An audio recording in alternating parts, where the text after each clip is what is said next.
in finally. I had to use a drill to do it.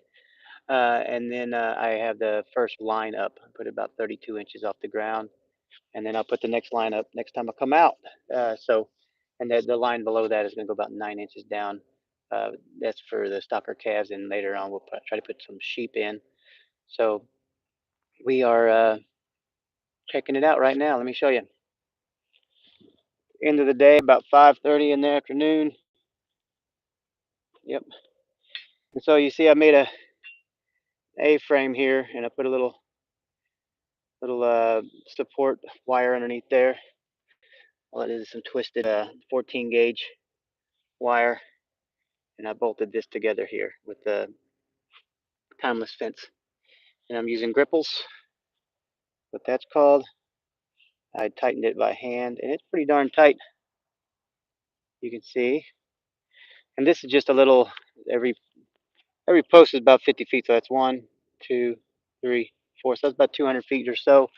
I'm gonna put a gate there at the end, and this here is where the landlord likes to take a path here down to the water tank from their house. So I'm leaving this open so we can put a gate here as well.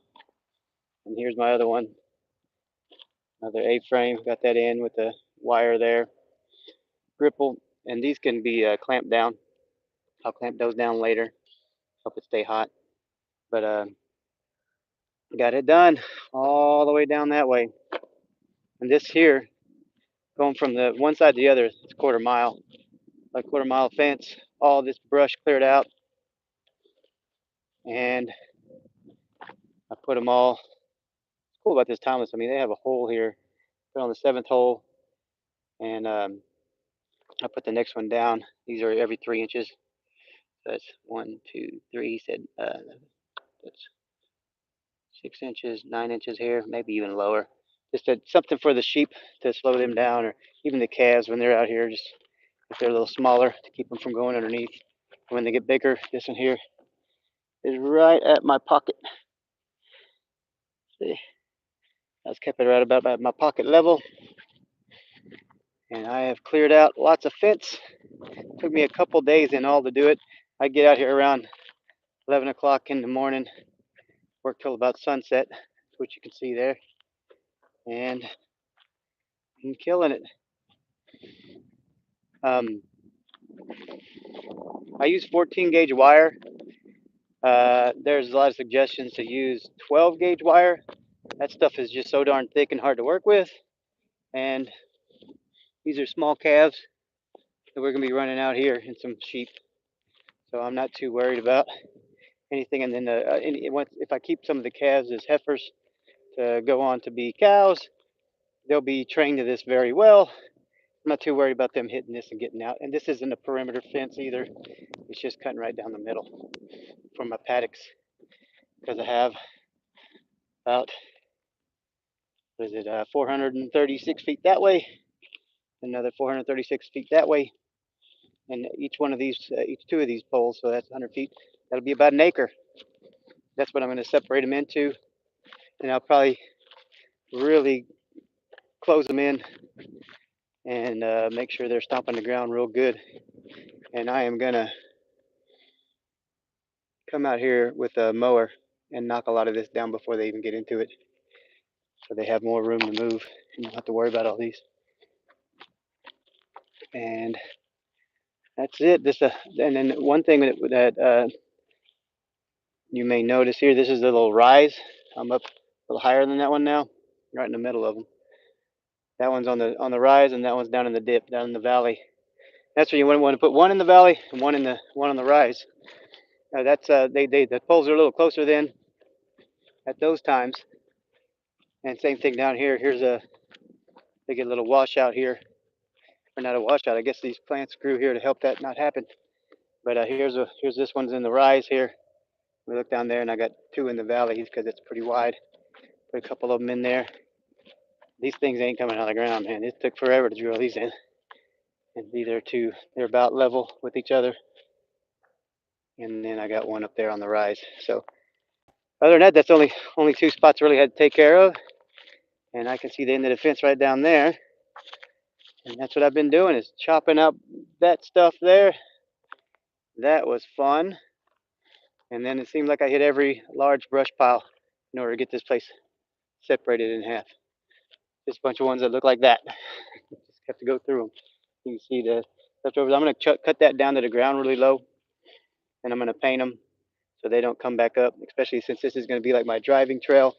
I'm going to clear it out on both sides a little more so that we have a decent sized riding mower. It's one of the ones that are like the little, like a little tank with the handles, and a zero turn mower. And I can use that thing to come up and down and drag a trailer behind me to feed the calves, since I'm not going to try to drive my truck through here yet until all these things are pretty much gone. I don't want to deal with a bunch of flats. But so I'm going to clear this out wide enough for that mower to get through if I have to. I just wanted to get this done first so I get this fence up. It is January 9th, and I'm thinking I'll be getting the calves by that third week of January or that first week of February. And that's the end of the fence there. You can see the last pole right down there. So that's it. Got it up finally. I'm going to put another wire in. Like I said, I'll make a 2-strand wire, and that'll be our start for all this.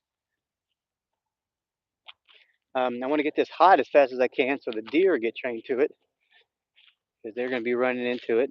I don't think they're going to take it out or anything like that. Not much hunting going on right now. I haven't seen anything running through. There's not much signs of deer. I've seen one pile of deer droppings, so I'm not too worried about the deer droppings on it. It's or the deer hitting it.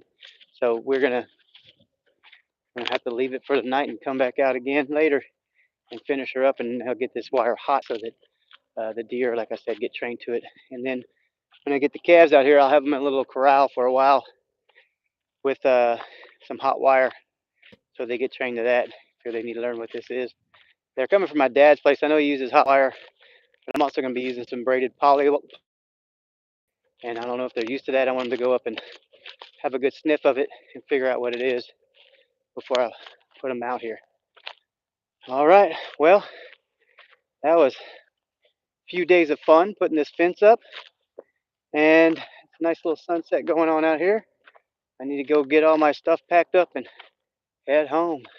Thank y'all for watching, and subscribe for more. Like it if you can, and I'll keep putting more videos up as we move along. I'm gonna also take some pictures of this, and the owner also has a drone he's been shooting over, so hopefully we get some decent images of that so we can see this property before and after, because it's my goal is to improve this place more than 100%, so I can run more calves on it and get more grass growing. And whenever I was drilling, I was hitting some deep black soil, so I have a feeling we can get a lot of roots deep down in here. All right, thank y'all. Please subscribe and keep following us.